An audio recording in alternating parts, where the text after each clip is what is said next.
Animals, written by Walt Whitman. Before we get into the explanation, we will see the introduction of this poem, Animals.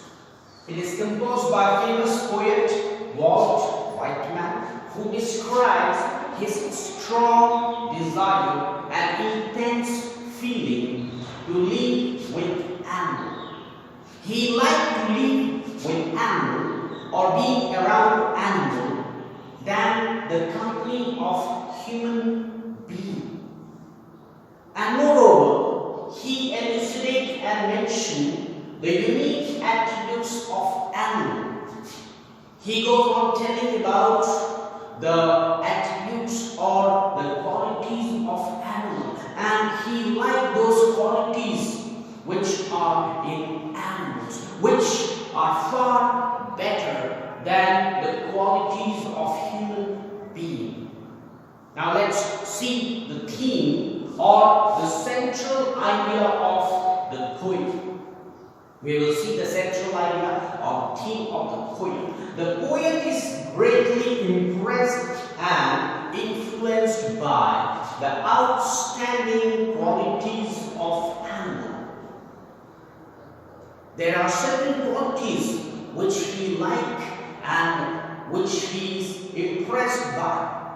So, the writer or the composer is first influenced by those outstanding and extraordinary qualities of animal. The most important thing is not just to highlight the goodness of animals.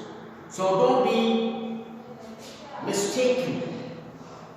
The theme of this poem is not to exalt, not to appreciate, not to highlight the goodness of animals, but the theme is the comparison between human beings and animals. There is a comparison which is drawn between the qualities of human beings and the qualities of animals. And the message of contentment, self-control, and peaceful life or happy life is expressed through the medium of this poem, Animals.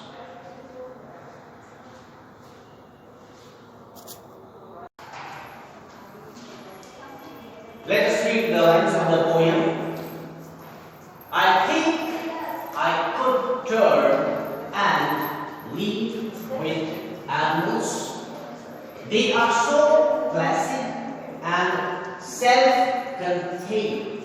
I stand and look at them long and long.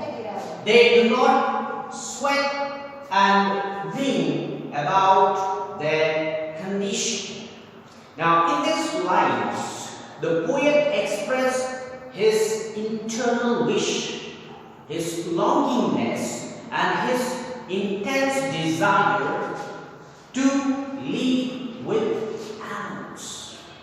Poet had been living among the people, among his friends, among other fellow human beings, but now he thinks that he should turn away from the people and he should live with animals. Now, what makes the writer or the poet to think like that? He's just thinking like that. So, what made the poet to think like that? Or why the poet did not want to live among the fellow human beings? Why he want to live with the animals? Let us see the answer. Because they are so placid and self-contained. Here are the two attributes of animals mentioned in this slide. First is placid. Now this word placid means peace-loving. According to the poet, animals are peace-loving. They like to live in unity, peace, and harmony. Like not the human beings who raises disputes, arguments, and discontentment.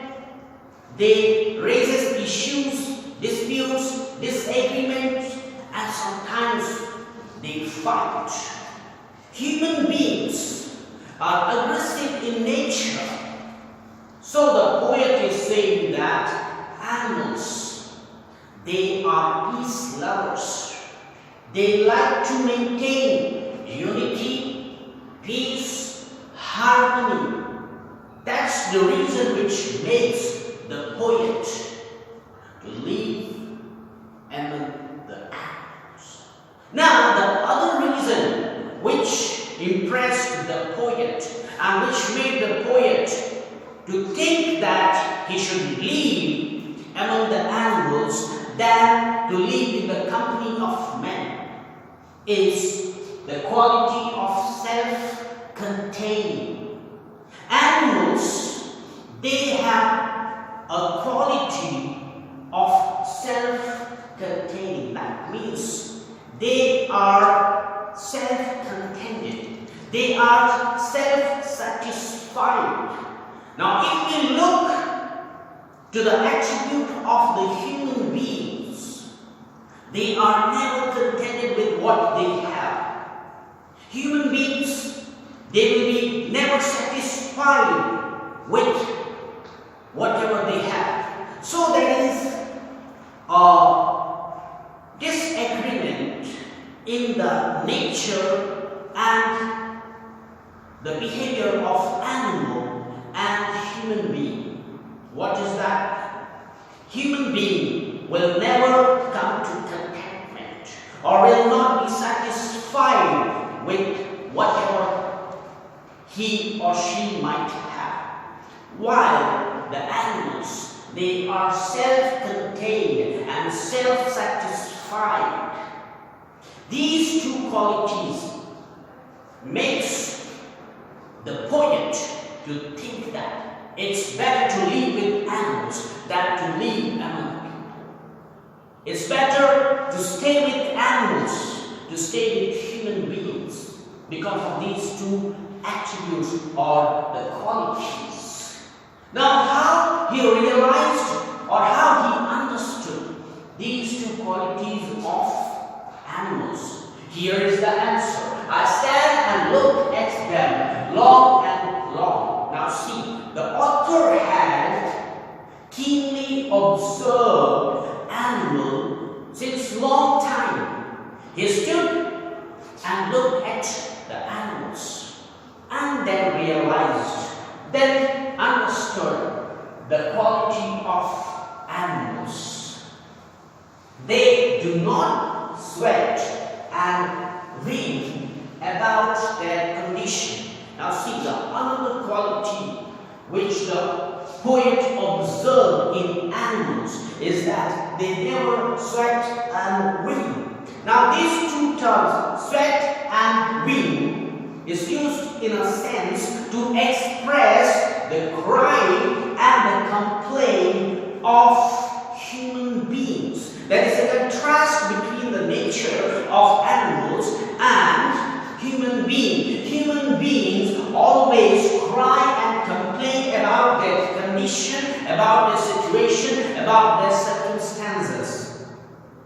We might always complain with our circumstances. We might always, cry and complain about our situation. We always complain about so many things in our lives. So, according to the poet, animals are self-contained. They will never cry or complain about situation. That means they are satisfied with whatever situation they face or with whatever situation they are in. They are satisfied. But contrary, human beings are not the situation, are not satisfied with the condition, are not satisfied with the things that he or she possess, we are always complaining that we don't have this, we don't have that. But animals are self-contained, self-satisfied, and these qualities makes the animal unique creatures, so that the poet wishes to live with the animals than to live with human beings.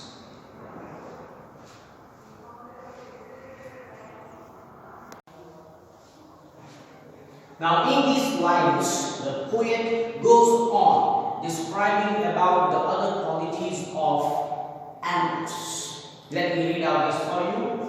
They do not lie awake in the dark and weep for their sins. Now it is the quality of human being that sometimes we may sit in the dark regretting and repenting on the things which we have done. Sometimes we sit in the dark and regret about the wrongdoings, regret about the sins that we have committed in our lives. Because our conscience is not clear, our conscience is not good. We intend to do harm and we intend to do evil for others. And this makes us to cause regret and repentance. And we sit in the dark and cry. We sit in the dark and weep because we have committed sins. But animals, on the other hand, they will not sit in the dark and cry for their wrongdoings. Why? Because they have a clear conscience. They have a clear conscience. They are innocent creatures. They would never harm others without any cause. They would never do anything wrong to others, and most probably they will never commit sins. It is therefore they are innocent, they are of clear conscience, they will never sit in the dark and weep for their sins. Now see the other, they do not make me sick discussing their duties to God. Now here is another quality, that animals would never sit and discuss about things related to their duties towards the society or towards God. Here, human beings, they sit and discuss about so many things, so many responsibilities, so many duties that they are supposed to do or that they are supposed to carry out to God. Performing the religious ceremonies or the rituals or formalities. So, sometimes what happened, people used to discuss about so many things, and that really agitates or frustrates the poet. On contrary, the animals, they would never sit and discuss about their duties and responsibilities towards God. In other words, animals would not frustrate the poet or agitate the poet. Now in the other line, not one is dissatisfied, not one is demented with the mania of owning things. Now the poet observed very carefully. He noted that among the animals, not one is dissatisfied. Among animals, not a single animal is dissatisfied. All are satisfied, self-contained, self-satisfied, and not one is demented with the mania of owning things. Now here the poet speaks about man's insanity or man's crazy behavior to run after the material things. Today man has become such a crazy person, or man have a sick mentality to do anything for his materialistic gain.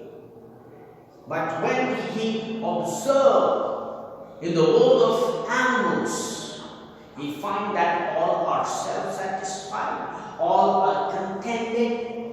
They are not dissatisfied with what they have, or they do not complain about what they don't have. They are satisfied, and they are not driven by insanity or selfish motive to achieve the materialistic gain or to achieve the materialistic things of this world. Now these are the qualities inherited by the animals, which the poet thinks is very superior than the qualities of human beings.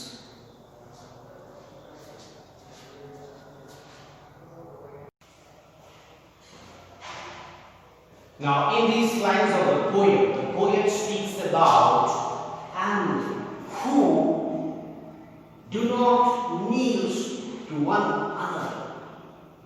They do not kneel down before one another, nor do their own kind that lived thousands of years ago. Now, this is a unique attribute about the animals. They do not revere anyone, they do not respect anyone, they have no need to kneel down before anyone or kneel down before anyone. Even who lived many years ago, they won't render them respect or honor. So this is the quality of animals. While as human beings, we revere and respect those who have gone before us, those who have died before us. We used to respect them, treat them with honor. But the animals, they do not do so. Not one is respectable or happy over the whole earth. Now the poet is saying that the people who live on the surface of this earth, not a single person seems to be respectable and happy. They are not satisfied with the way of their life. They are not satisfied with the things that they own, the things that they possess. They are not satisfied or contented with those things. So they show their relations to me, and I accept them. Now this is the attribute of human beings, that we show our relations. Whenever we have done something good to others, whenever we have helped somebody else, we used to show them that we have helped them, we have done something for them. Why? Because in order to have the things again back to us, or in order to obtain something in return of our help. But the animals are not like human beings. Nor they respect anyone, nor they kneel to anyone, or they do not show any relationship like human being who shows the help rendered to others in order to get back something in return of their service.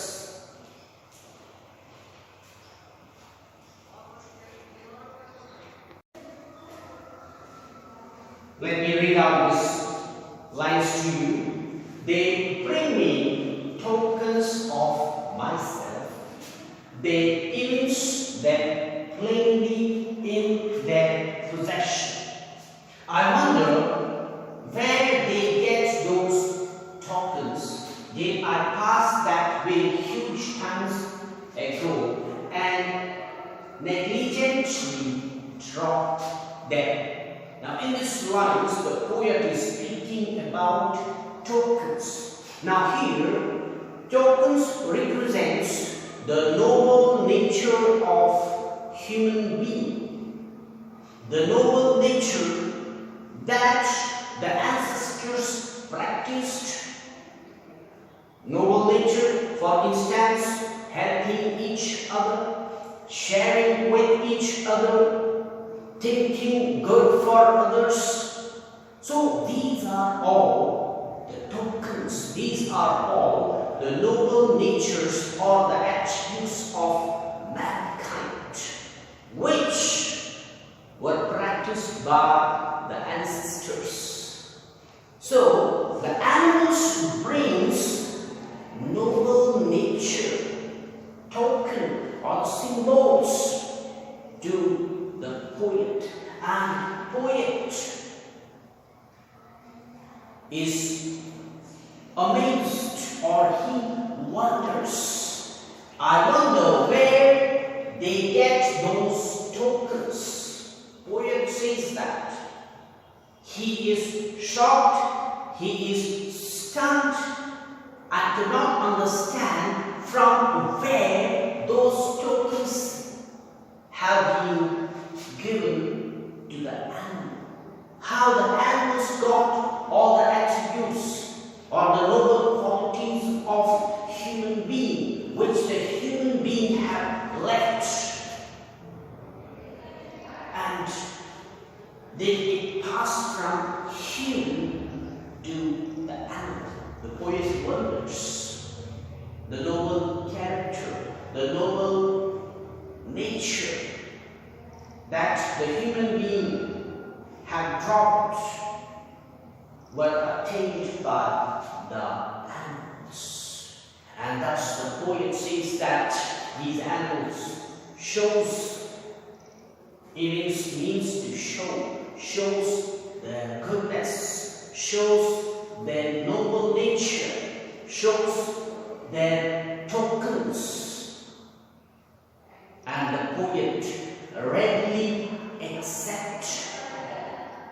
The poet says that human being, they left those noble nature, those tokens